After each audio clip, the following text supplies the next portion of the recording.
My name is Jason Ledford. I'm the owner and head brewer at True Symmetry Brewing Company.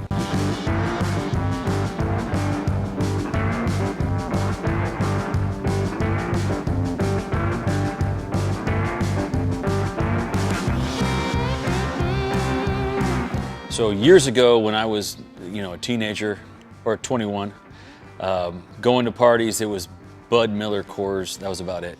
And then they started coming out with stuff like Killian's Red. I think that was a Budweiser product. And I was like, that's pretty good. And then Sam Adams, I had Sam Adams, and that was the one that really got me. I was like, man, this is a lot better. This is really good beer. And then later Sierra Nevada, that came out, and I started discovering those kind of things. And I was working in my other job as an investigator in an undercover unit that I worked for a number of years, or a plainclothes unit. And my partner is one of those guys that he researched the living crap out of everything. So we had a cubicle together, and so he got a kit from his brother for his birthday, a brewing kit. And he talked about brewing on and on and on and on. And so I went home, and I think I picked up just enough from him that I told my wife, I was like, this sounds really cool. I think I could probably make my own beer too. And so for Christmas in 1999, my wife got me a little homebrew kit from More Beer in Concord, and I started making beer at home. So my old partner, he made a couple batches, they turned out decent, and then he moved on to something else. And it kind of stuck with me, and the equipment grew over the years, and the expense grew over the years, until I went and ruined a good hobby. So after I got my homebrew kit, I brewed by myself for a long time. Well, myself and my buddy Jesse. So Jesse was a firefighter, I was a cop, and we brewed together in the garage and made probably very mediocre at best beer for a long time. And I started reading more, getting more books, and I did that for a really long time. And then in about 2010, 11, I joined the Greenbelt Brewers Association, which is a homebrew club out of Davis. And great group of brewers, and kind of got in with them and started serving beer at these different festivals and realizing that, okay, cool, this is a lot of fun. My beer is pretty decent. Made some really, really great friendships, and long lasting to this day. The Greenbelt guys, a lot of them are some of my best friends that I hang out with. After home brewing for many years, I think it's every home brewer's dream to open a brewery. Or if you're really into it, at least, it's your dream. You want to open your own brewery, you want to sell your beer. Because I had 9 taps in my garage. Actually, I had 8 taps and a beer engine in my garage. The neighbors were always over, friends were always over, and everybody liked the beer, and your friends and family always tell you how great your beer is. And then after joining Greenbelt, I started entering some competitions as well, and I started winning. So I started getting some ribbons, and I was like, okay, some validation, maybe I'm on the right path here. And with my day job, I retire at 50, which is fairly young, all things considered. And I thought this would be a great career for me. Once I retire, I can do this as my job and keep me busy. So that was kind of the plan originally, and that's kind of where we headed here. About the time I started entering competitions, Berryessa Brewing Company opened up. And we started going out there. And Chris Miller, the brewer, kind of took me under his wing. I'd bring him my home brew. He'd give me, critique on it and kind of help me out and give me pointers along the way. And then he started letting me show up and help. So I'd go out to Berryessa on my days off and help do whatever, clean a tank, fill kegs, clean kegs, whatever he needed. And a lot of it was for me to kind of learn the commercial side of things, knowing that down the road, this is probably what I want to do. So after helping out at Berryessa for a number of years, and having him taste my beers and winning some competitions and feeling pretty good about it, and my friends in Greenbelt enjoying my beer, I submitted some paperwork to get accepted into a brewing program in Northern England. That was in 2014. And I think my wife said I could go because she probably thought my boss for my day job would say no. But I submitted a really flowery letter. It was really nice about how this is when I'm not doing police work. This is my creative side. I make beer. When I retire, this is what I want to do. And I had saved up a bunch of vacation time. And so the chief of police at the time said, if you have the time on the books, you can go. And so I got accepted into the program, and my wife said, okay. and I went to England to Brew Lab it's a 9-week program, but there's a break in the middle, and I think I was in England for almost 3 months. And my wife and daughter got to come over and visit while I was there. It was great. For me, having the education behind just some guy making beer in his garage was going to be a big deal, because I knew that opening a brewery was expensive. I'm a police officer. I don't have a ton of money. I've been saving, but I don't have a ton of money. I'm going to need someone to invest in me to some degree, whether it be partners or somebody that owns a building that's willing to do the work for me. So what we decided to do was get the education, bring that back, and then take that into the negotiation to, hey, here's what I have to offer. I've won these awards. I've helped out at Barry S all these years. I've gone to this master brewing program, and I have a diploma in British brewing technology, I think it is. When I got back from England in 2014, we wanted to hit the ground running. I thought, okay, now I'm going to retire from my regular job in 2021. I've got some years to put this together. I'd like to strike while the iron's hot. The brew scene is happening. It's going to be difficult right now because I'm still working, but I'd like to get something going. But I wasn't in a crazy hurry. I wanted to find the right deal and get everything going proper. Once we signed the deal, we had to pay for part of the architecture and part of the planning and all that. So we worked with the owners of the property to get that done. And I was able to let them know kind of how I wanted this place to feel and sit. So I worked with the architect, and it was actually kind of funny. Originally, the architect was like, oh, well, because it's an odd-shaped building, we'll have the bar over here, and then people with tables, and my vision was to have the bar here. So when you walk in the door, you see the bar, and then the bar faces around all the windows in the place. So all the light is like facing in toward the bar, and then the brewery's in the back. And originally it was going to be open, so there'd be just some fencing, and then you could see into the brewery. The problem we faced was there wasn't enough power in this building to heat and cool the whole thing. So we had to create 2 different environments between the back and the front. So that's kind of how it sits now. But through the planning of this whole place, we signed the lease in 17, and we opened up early 17 probably, and we ended up posting our liquor license summer of 17. We ended up opening in April of 18. So once we got everything going and all the approvals came through, the equipment showed up. We had the equipment here. We moved the equipment like 15 times inside this building just to get it out of the way, from scraping walls and grinding floors and doing insulation and redoing the beams and all the work that had to be done. And then we opened up in 2018 finally. But it was quicker than some, not as fast as others. We built the bar. By we, I mean my dad and my brother built the bar, and my brother still talks about how, if your brother ever asks you to build a bar, ask him how big the bar is going to be first, because the bar is 45 feet long, and it's got 15 feet, I think, on each end as well. So it's a big bar. So this was all built from scratch by my dad and my younger brother, which was really cool. Going from the planning stage to opening the brewery, there's always going to be bumps in the road. Nothing's going to work out perfectly. We were pretty lucky in the sense that we didn't have like any huge catastrophes, and the property owners were willing to work with us and do some of the things that needed to be done. I felt like I was constantly writing a check for $5,000. Everything was $5,000. Whatever happened, at least $5,000. So I just got used to that. There was a lot of stress, and thinking about, like, you're spending all this money, you're signing a fairly long-term lease, and I'm paying for every square foot in this place, and what if no one shows up? We had a soft opening first and invited all my friends in the industry to show up from local breweries. It was really cool, and family and friends, and it was really, really nice. And then we had the grand opening the following weekend. It was busy. A lot of people, the place was packed, and I thought, oh man, this is awesome. We're gonna kill it. And then the next couple weeks, things slowed down, and it slowed down. And then it was like my wife pretty much runs this place. She runs the business. I'm the idiot that makes the beer in the back. And we were trying to think of ways to how do we get our name out there. The biggest problem was no one knew we were here. So we started doing as best as we could with social media, banging out social media content, getting people in. Once they come here, you can see that they're like, oh man, this is cool. It's a community space. This place is for everybody. You come in, you're comfortable, you're part of the family. It's just a good place to be and have a good beer. So that's the vibe that we shoot for here. But it was a little concerning after the big grand opening when we had the huge crowd of all the people that know you, that show up, that might not live nearby. Well, they're not going to come every week.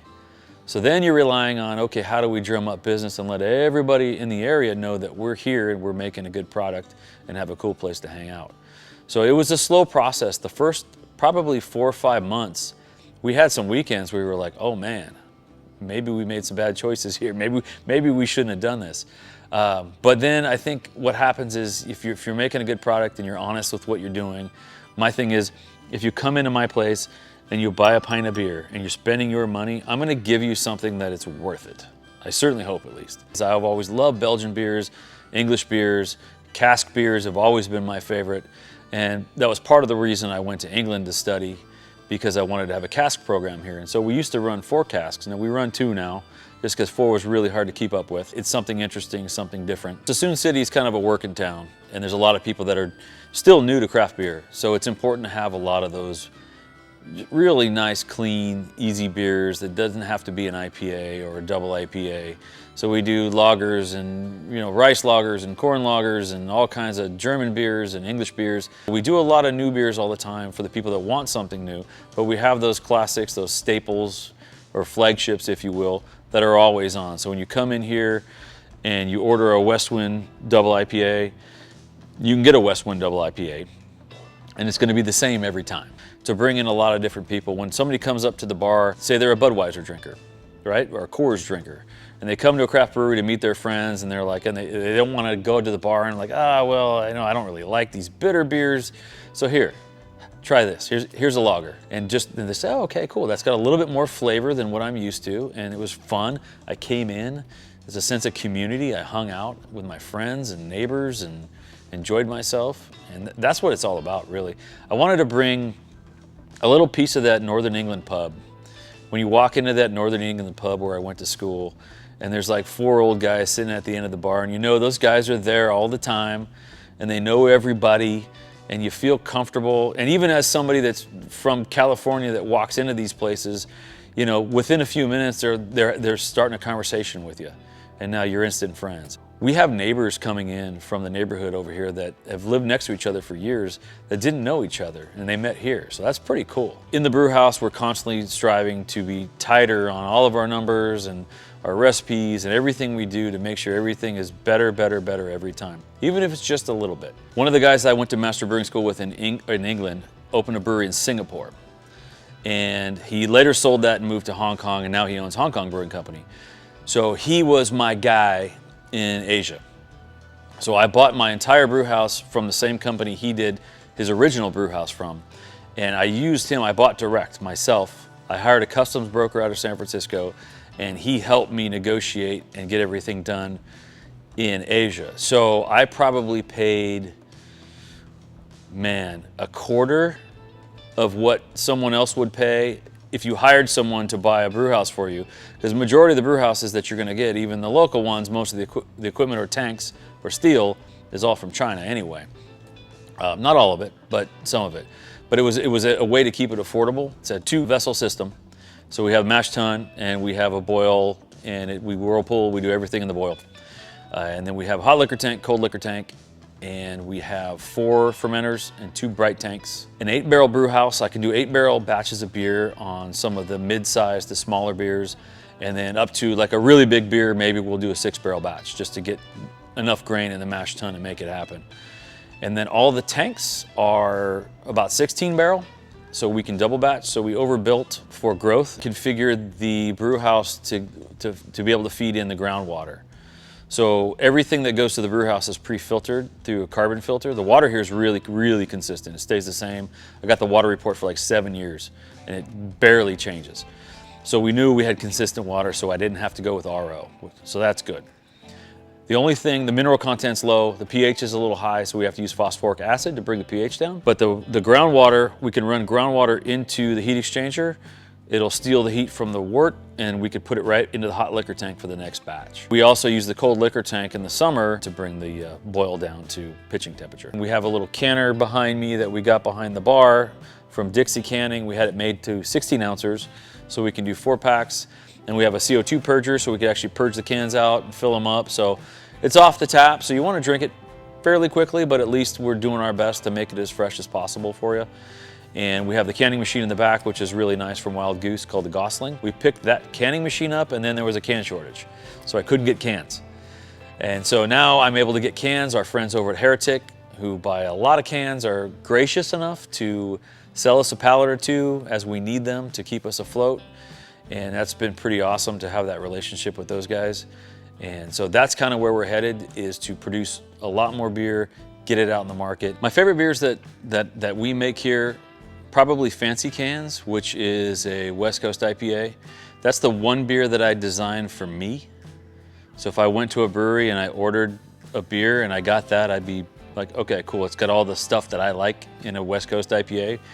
And so that's probably my favorite. And outside of that, what I end up drinking is typically like the Pilsner, and just crisp and clean and nice and easy and delicious. I'm very picky about my glassware here, much to the dismay of my wife, who runs the bar, because for me it's important to have the right beer in the right glass. And so we have a lot of different glasses, and the bartenders are constantly confused if I have something new come out, what glass I want it in. So we do tulips, we have the tall Pilsner glasses, I do English Nonics, and we have 10-ounce versions of those as well.